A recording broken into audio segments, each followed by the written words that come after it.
There is a special election coming up here pretty soon, and it has to do with the vacant seat, state Senate seat in District 16 that is up in the Russellville area, just so you guys know what part of the state we're talking about.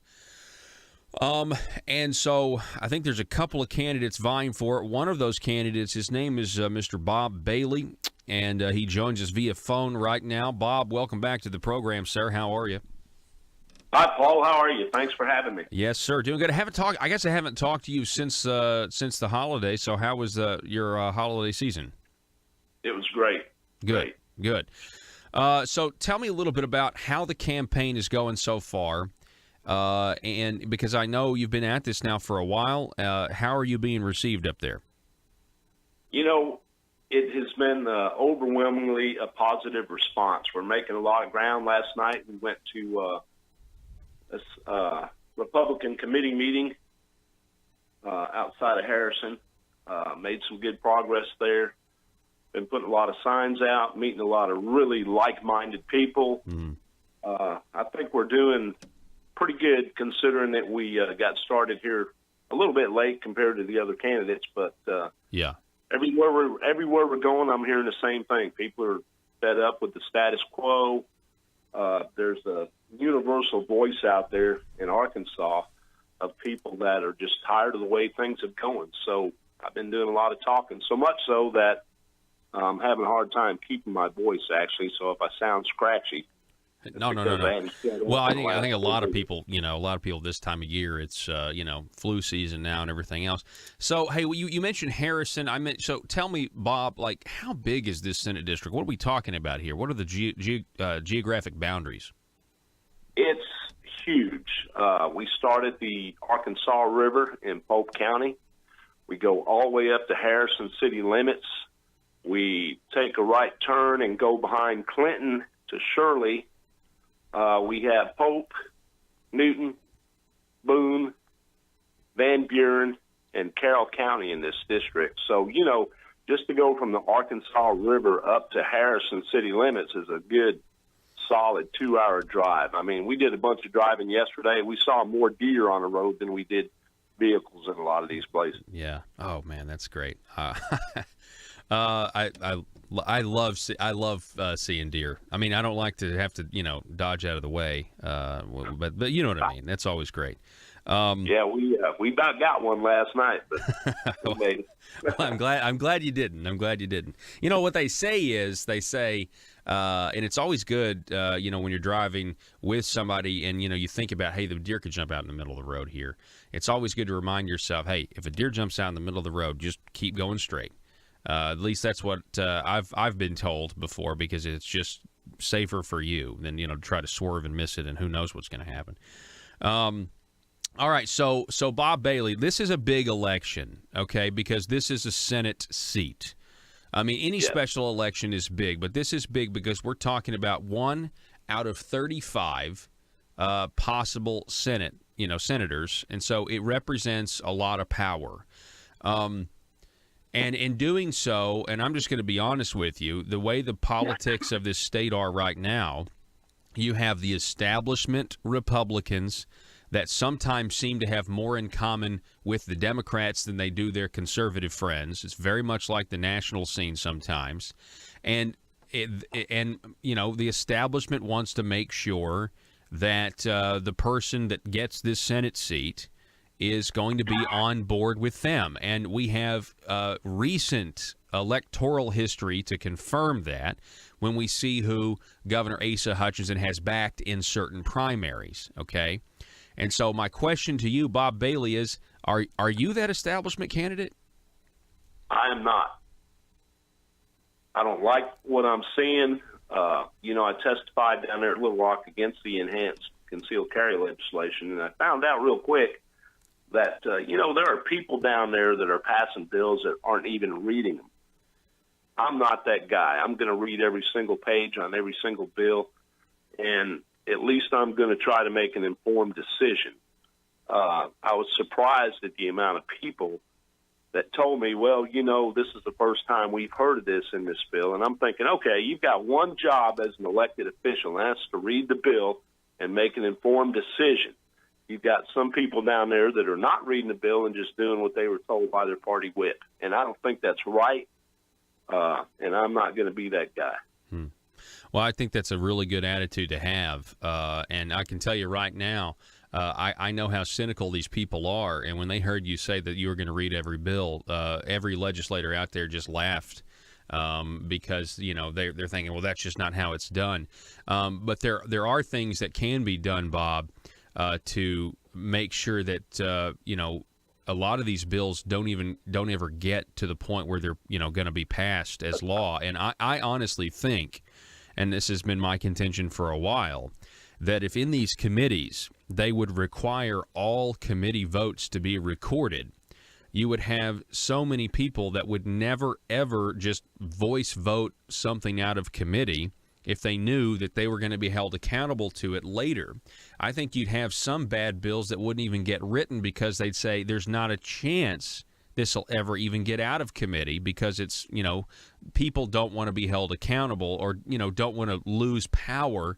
And that's one of the reasons, people say if you recorded all committee votes, it would really slow the process down. And they are exactly right.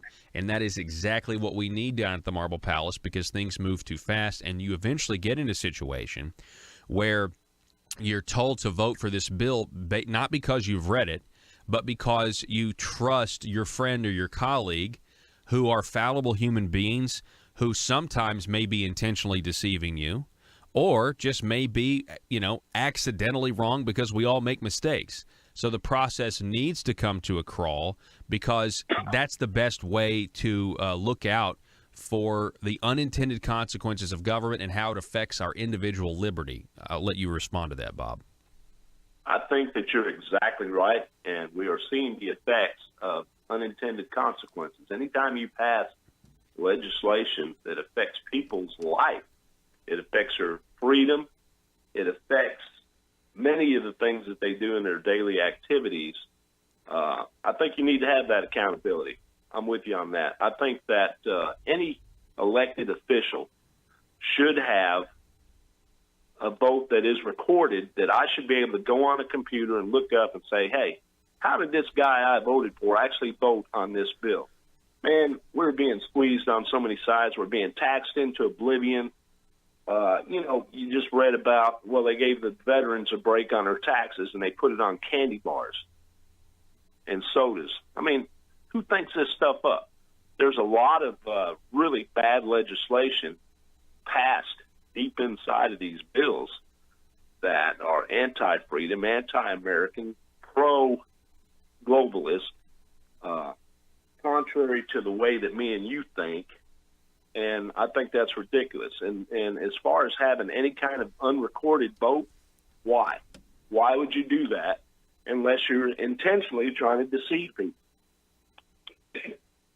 Yeah, so, I mean that's. I agree with everything that you said. I'm there. Well, I mean, I really, I'm glad to hear that. The effect of the current status quo and the policy, and see, this is what's so frustrating is, it was easy to blame the institutional corruption, and that's what I'll say, the institutional corruption, on the Democrat Party. Well, yeah. Now we've got a lot of Republicans in, massive majority, super majority in the House, almost one of those in the Senate, and yet we're not changing the rules. And when we do change the rules in the House, they changed the rules last time to give all the power to one guy, the Speaker. I mean, we're moving in the wrong direction here. Exactly, and one of my goals, you can't do this by yourself. I could sit right here and talk a big game, but unless there are other people of like mind with me, we won't be able to change anything. But what you're seeing now is if we can get Jan Morgan in there as governor, if we can get some key senators in there on the Senate judiciary, I think that a lot of these bills won't see the light of day.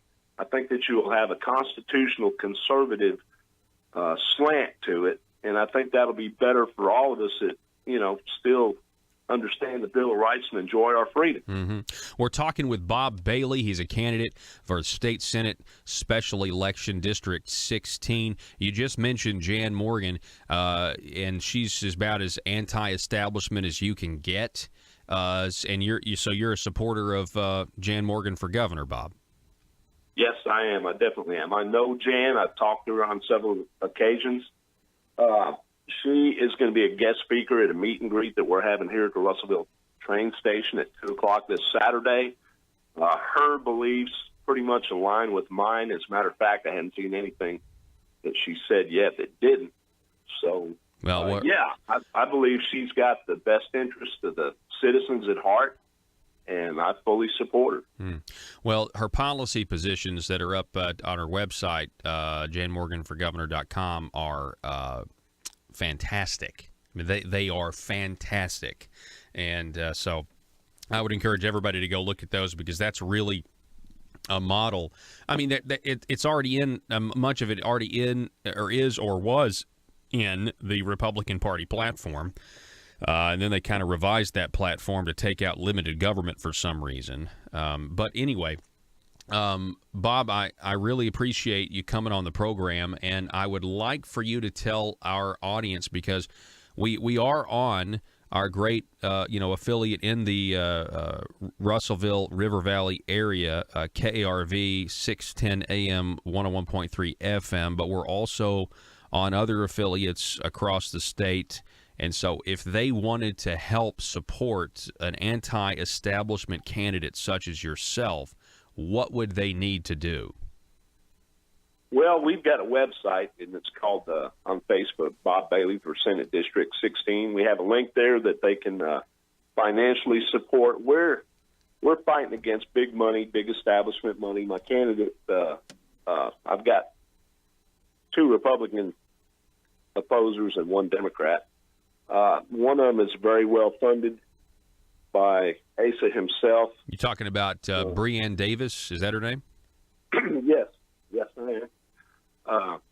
She has a lot of backing from the Republican Party, and we don't. I mean, we're doing okay on the donations, but we're paying for signs and paying for push cards. And, yeah, it takes a lot of money to actually run a campaign.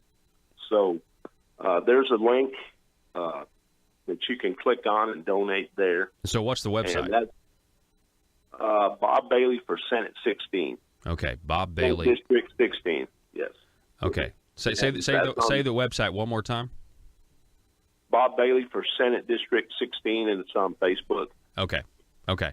Well, I think you're spot on your positions, and I'd love to have you on again soon. I just so you know, I've also reached out to your opponent, Breanne Davis, and I had her scheduled before the first of the year, and she canceled kind of maybe a day or so before, and said she would get back with me after the first of the year, and I haven't heard from her yet.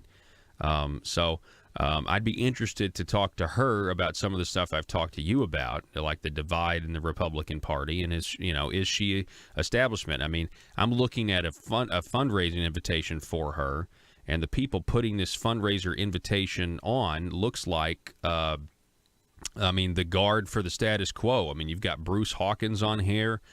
You've got, who gave $30,000 to Jake Files in that weird loan. You've got Ted Mullenix on here. Who else did I see? Jody Ann Tritt, hospital lobbyist. I mean, these are the people backing her. John Burris. So, I mean, if you're going to decide who's the establishment, it's certainly, I'd like to ask her some questions. I tell you that much. I know that this audience, she's certainly going to need their vote. But anyway, we'll see. Bob, I appreciate you coming on, sir. Hey, man, I appreciate you having me, and it's good talking to you. Yes, sir. Be safe. All right, folks, we got to take a break. You're listening to Conduit News Radio. I'm Paul Harrell.